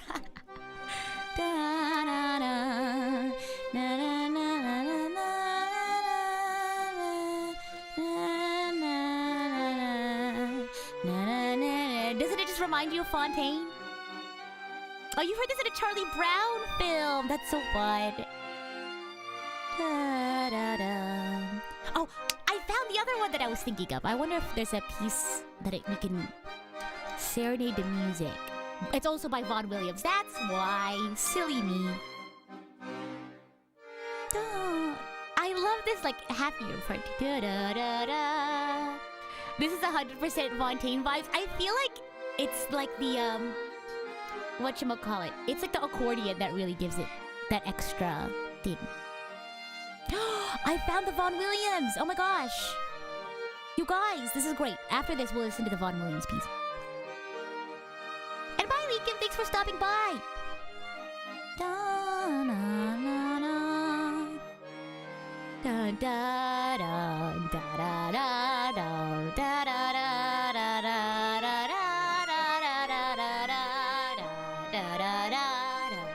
I feel like I could just waltz to this. Does anyone know how to waltz?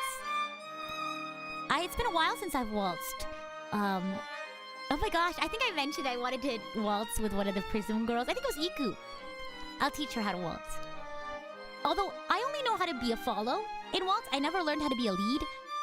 But I'm sure it won't be that difficult.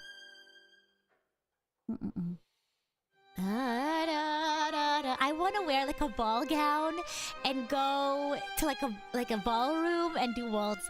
I've only ever been to like social clubs. So it's like I'll wear like a nice dress and they'll set up an area outside with like fairy lights and you basically just go and like talk to other people and you just have like random like dance partners and you just talk and like waltz while you listen to the music. It's really fun. Dun, dun, dun, dun, dun, dun.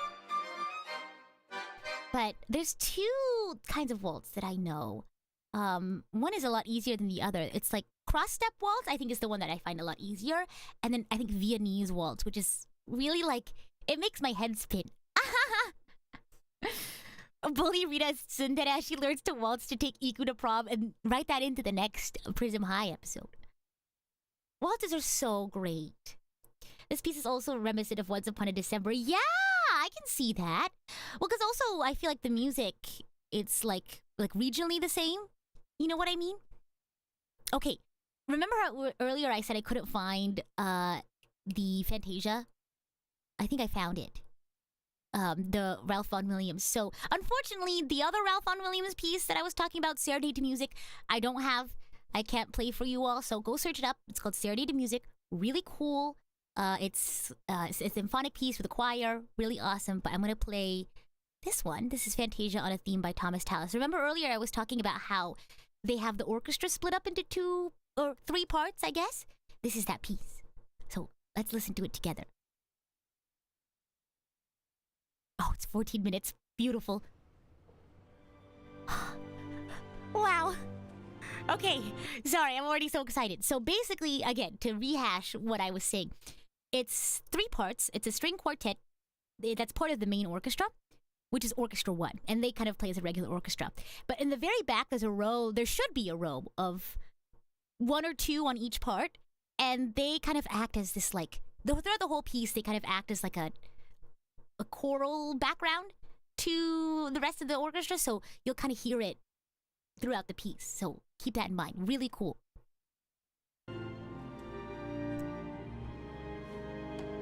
Oh Wow.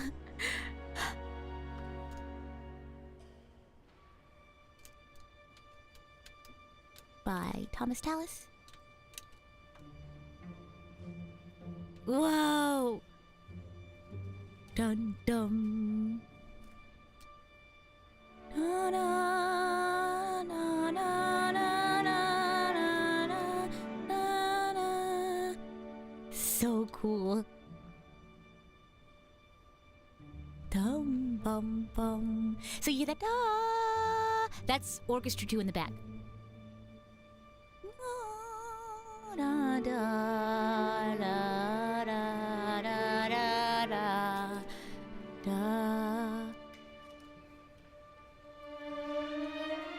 Cool. Oh.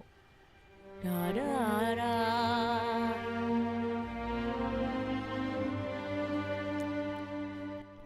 What sort of feelings do you think it evokes for you? Da, da, da, da. Da, da, da, da. I'm gonna eat more of my bagel.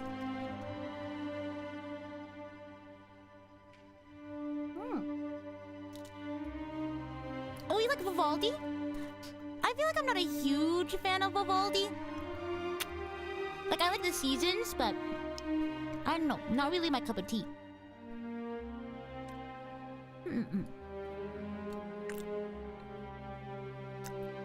It does sound like a hymn, right?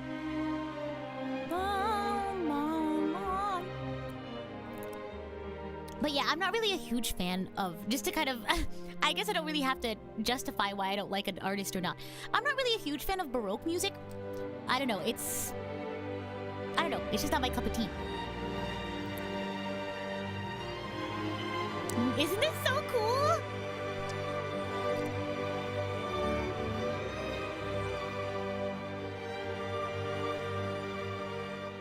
And I think in a moment you're gonna hear the quartet come in. And it's really nice because they have a lot of conversations. The quartet, I mean, amongst itself. Like a tune from ancient times. But that makes sense since it's based on talents. Yeah! Precisely. Whoa.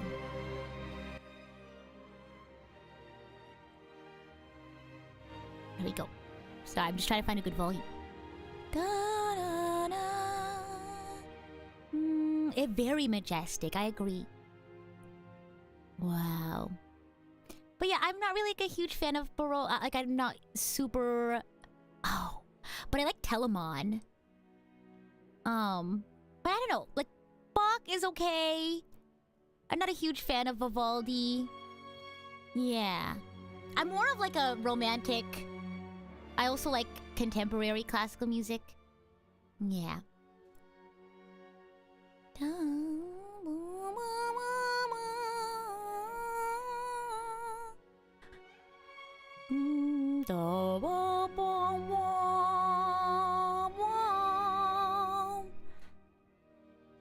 So cool. Feels like the premonition of something sad on a massive scale is finally done, and we're trying to digest the carnage. Whoa. That's an interesting interpretation. Wow. Whoa. Gosh. People need to start making like 12-minute long songs. like pop song. Imagine if pop songs were like 12 minutes long. I'll be honest, what is the specific definition of conversation in musical terms? So I don't know if there's a specific definition, but what I think of like a musical conversation is usually like when 2 or 3, any number of instruments like pass a melody between each other, or like they kind of, maybe not one specific melody, but they kind of have like, they kind of pass back and forth the melodic line, I guess, is how I would, I guess, define a musical conversation. Bohemian Rhapsody, but twice. There you go. There you go. I think there's about to be a quartet moment here.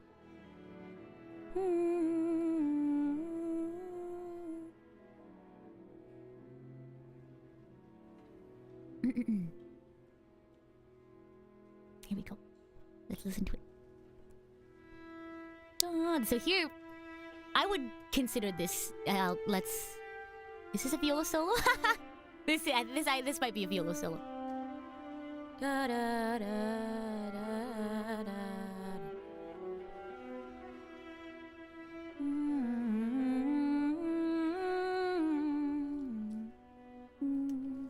Later on, there's another solo quartet moment where, like, it really feels more like a conversation because you have like one or two instruments that are soloing and they're like talking to each other almost.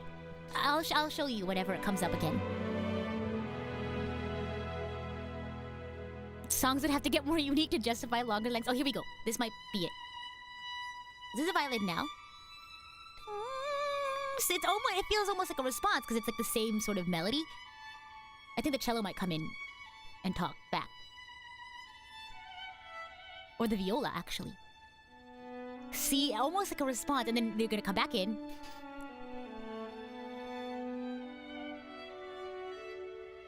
Da, da, da, da, da. Yeah. Oh, so now the cello joins the conversation.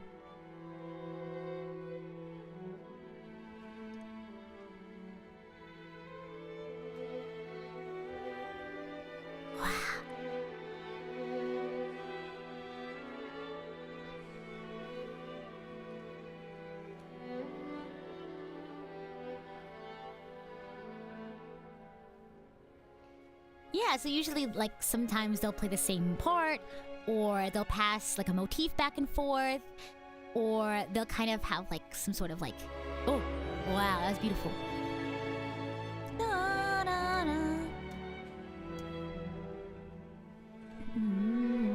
Or, like, there'll be some sort of, like, counterpoint, and they kind of, like, weave and interplay off of each other, is what I would define as a musical conversation.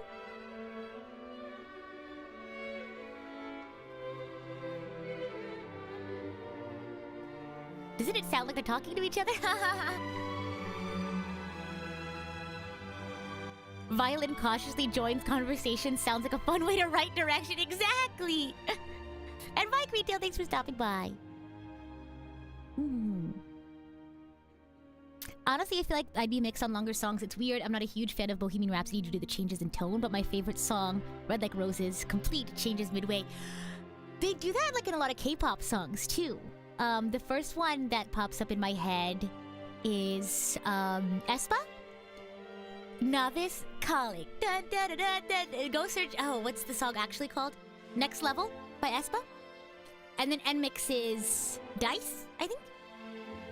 And mix, change, up, let's go. Big wave. Go listen to it. Wow.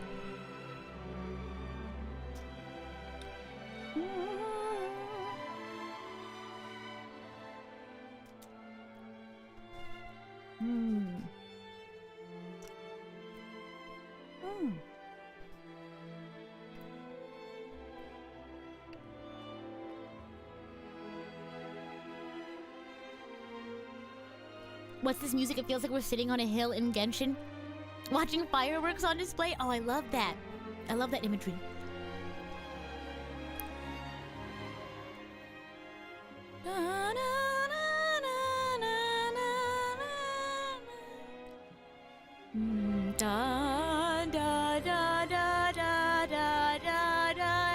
I think this is the part that you... Someone mentioned that it sounded like a hymn, and I feel like that is what makes it like sound like a hymn.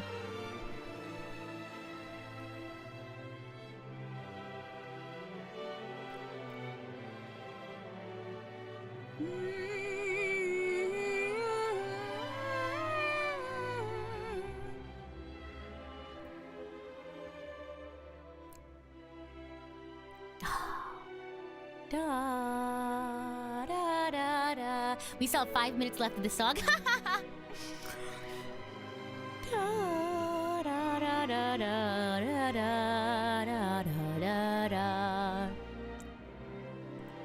Wow, it feels like sweeping, right?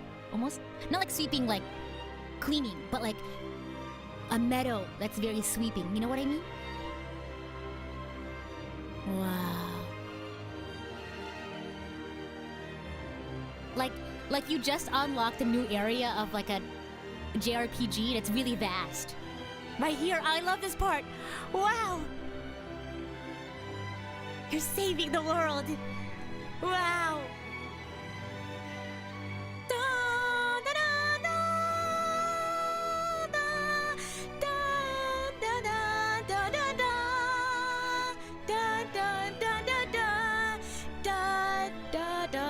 It's like the theme, but like everyone's playing it. Isn't that so cool? Da da da da da da da da da da da. Do you recognize this motif though? It's from the, oh my gosh, I'll pause it after it finishes.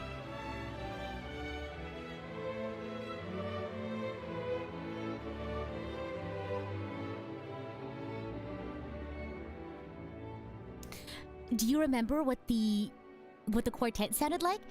It goes like da da da da da da da da da da da da, something like that, and then the whole orchestra just played it just now. Isn't that so beautiful? Da da da da.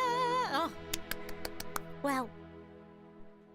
It may be something like leaving the Shrine of Resurrection and seeing the Great Plateau for the first time. I could see that. And hello, Maddie. Welcome in.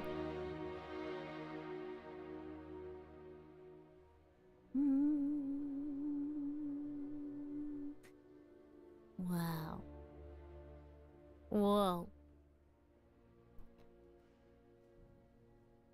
And then it gets really quiet. Levels in orchestral songs can be really intense. Ooh, the plucking! Okay, you hear like the orchestra too, right? Doing their drone, and then the main orchestra going pluck, pluck, pluck. Oh, here we go. So, conversation there. Da da da da da da. You see what I mean, right? Though, like they kind of have this ascending line, and they're talking to each other, and like a call and response almost.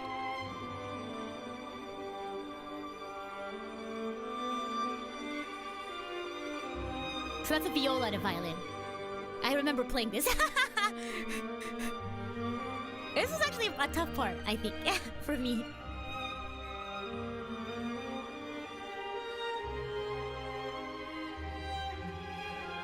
So beautiful.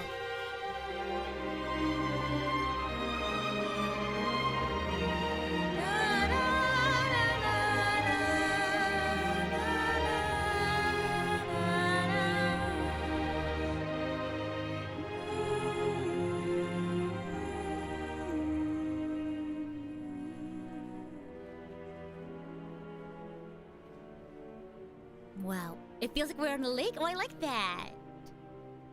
Have you ever played Mozart? No, Mozart Sinfonia Concertante for violin viola. I don't think I've played it before. No. Favorite conversation music of all time? We should do one where you all submit classical music, and I'll listen to them. I think that'd be so fun. Next time, you guys. What do you think?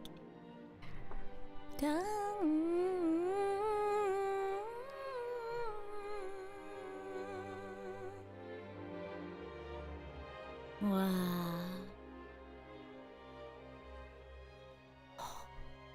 Beautiful. Oh my gosh, we only have a minute left of this song? That's crazy. Wow. Da da da da da da da da.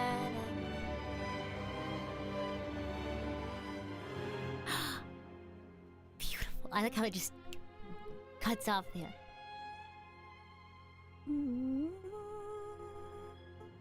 Da, da,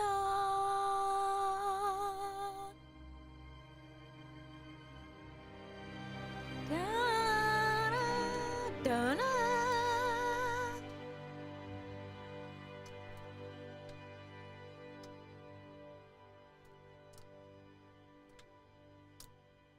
And that's it. Yippee! And I think with that, we'll go ahead and wrap up today's Coffee and Classical. Everyone send in Baroque pieces only. I don't dislike all Baroque music. I like some Baroque music. I like the seasons. I don't know. I don't know. I feel maybe I just don't. I'm not a huge fan of playing Baroque music, and I think that's why it's just like playing Baroque music requires a much different sort of like, I guess, musical technique than playing like regular class. I don't say regular classical music, but the kind of classical music that I like to play is not Baroque music, and I think that's might be why I'm not as fond of Baroque music. Gosh. I know you don't like Baroque music, you prefer something more rich because it's not Baroque. It's so funny. Oh my gosh. I'm trying to figure out what that polka was. I need to get like a list of all of the Vienna Philharmonic pieces. That's how it goes. I'll find it. Baroque is more for ceremonies versus expressing feelings. That's fair. I can see that. Welcome in, Werb. How's it going? May I send in some MLP classical music? So how it's usually gonna go is, like, if you go to YouTube and, like, filter by, like, Creative Commons, any classical music that's there is fair game. So, like, for example, I couldn't find, Serenade music. So, unfortunately, I couldn't play it for you well, but go listen to it. It's really good. But maybe if I go find a playlist of Vienna Philharmonic New Year's concert. I just don't know what year it was. I know that they performed it though. View. Oh, that's 2023.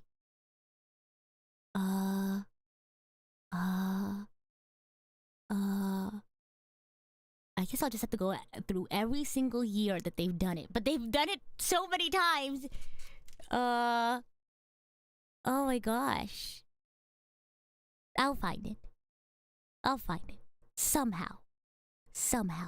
Alrighty. Well, thank you all so much. I hope you have a lot of fun. I don't know if my Streamlabs is working.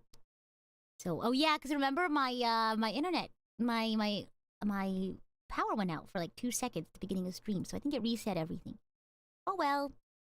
Let me see. Let me double check.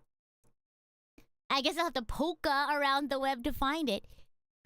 Oh my gosh. Like, I keep thinking I found the thumbnail for it, but all the thumbnails are the same. It's okay. I'll just have to go year by year and look for it. Because I know what it sounds like. I think once I hear it, I'll know it. It's not... It's a polka. I know for sure.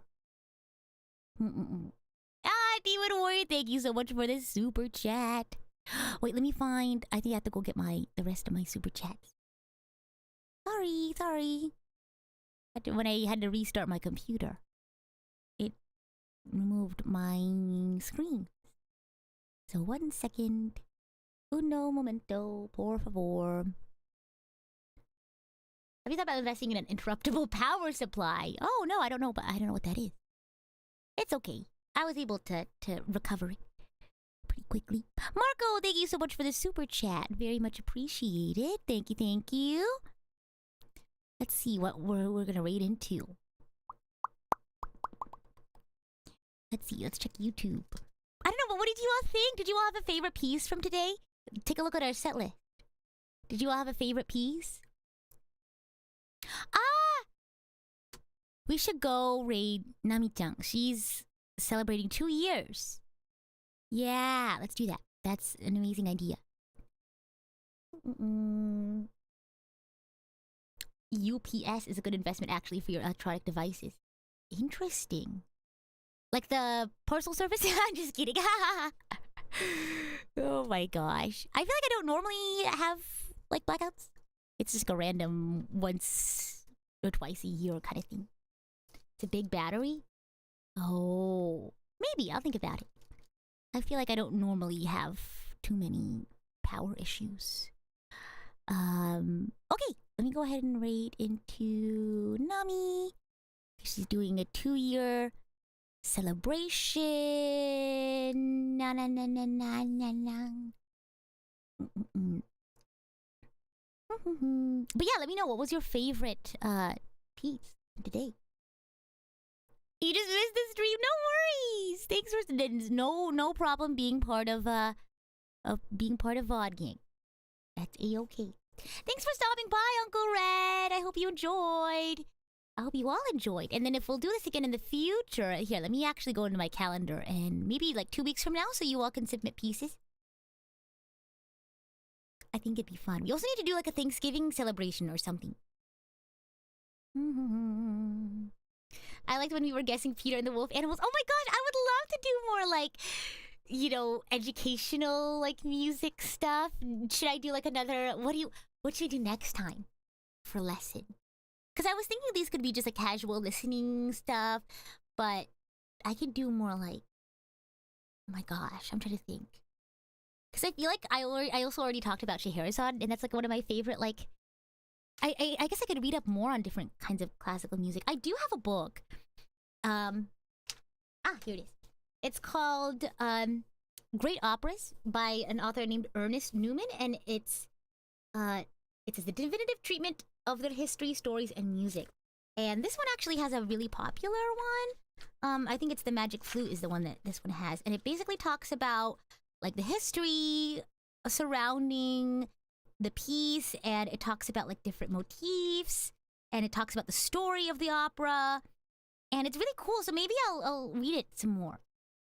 We can do streams based on different themes or eras. Oh my gosh, we should have a jazz day. I love jazz. We should do a jazz day. Coffee and classical jazz edition. We need a name for our like weekly thingamabob. We could do like jazz standards. That'd be so fun. Oh my gosh. You like jazz? Can I teach about songwriting? No. I think the last time I don't know, I'm not really good.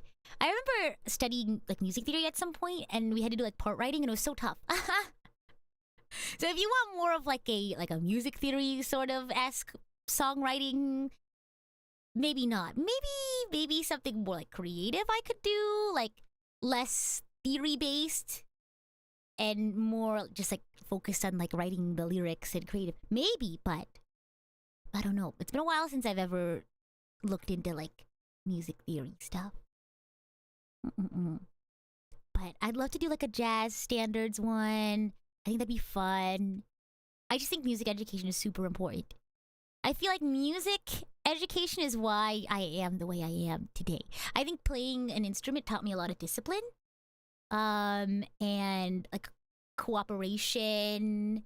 It also taught me a lot of like soft skills. I feel like how to like get along with other people, because of course like when you're making music, you have to like make music with other musicians, so you have to learn to like breathe together and read people's like minor like eye movements, their like body language, to be able to play music together. And I don't know, I feel like a lot of my ability to appreciate art and appreciate people and feel connected to people comes from music. So true, bestie. Evie! I'm glad you could agree. Oh my gosh. Yeah, I think musicians, any musician can really attest to that. Do I like the classical soul music? What do you like? Give an example. I like soul music. Like jazz, I like soul, I like classical music, I don't know, I just really appreciate all kinds of music. I don't think there's a kind of music that I don't know, I feel like people often, like whenever I tell someone that I like I'll be like, oh, I want to play a song for you. And then they're like, oh, that's not what I expected like you to listen to. But I think it's a really like big disservice to associate music with a kind of like what kind of person you are, because I feel like music could really be for anyone, right?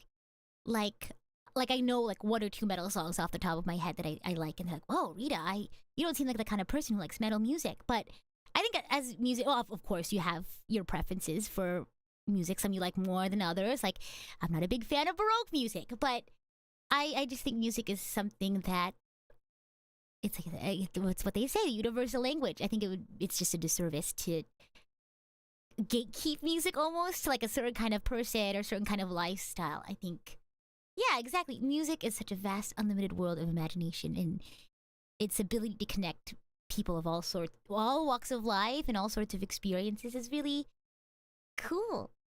Yeah. But I'll go ahead and wrap it up today. We're gonna go ahead and raid into Nami's 2-year celebration. So do have lots of fun. If you want to hang out with me some more, I will be sharing my my end card. Will have my schedule, so you can see what sorts of fun I'll be up to next week. I will be playing some Genshin. This is my 3rd ever TikTok stream, if you could ever believe that. I'm probably gonna be playing Genshin just for like a few, maybe like 45 minutes, an hour. I really need to get back into playing more Genshin with the updates coming up. So, yeah, I'll just be hanging out there for about an hour. Super chill. I don't really have any plans for what we'll do then. Maybe we'll do some dailies or we'll do a story. Who knows? But yeah, it's gonna be lots of fun, and we have lots of fun, cozy stuff next week too. But as always, I'm the idol to give you the wings to fly, Cyber Angel Rita Kamishiro at your service, and I'll see you hopefully next time for, I guess, the continuation of Coffee and Classical. Bye.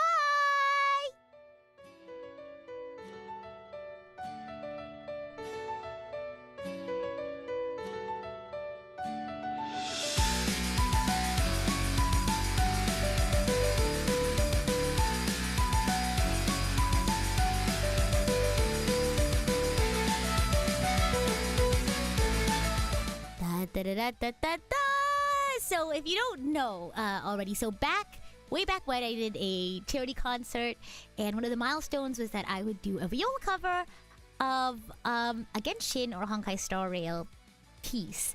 And it's finally come to fruition! So, come see which Genshin piece I chose from all of your suggestions.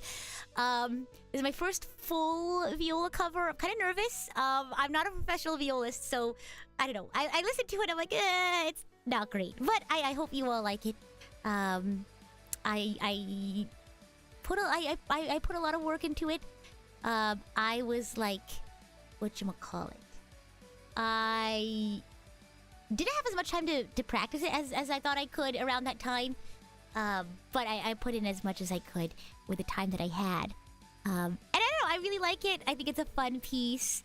I hope you all like it too. So yes, do be kind. I'm not a professional violist, so I did this out of the fun, you know, to have fun and out of the kindness of my heart. So please enjoy. And we're also going to be playing some Genshin regularly on stream. I think there's a new patch update, so we'll be playing more Archon Quest. We'll be playing more of the update then. But we also have some cozy sims. We're going to finish up We Were Here Too with Aoi, and we have member only chatting in the morning on Sunday, I believe. But yeah, I'll see you all then. Bye!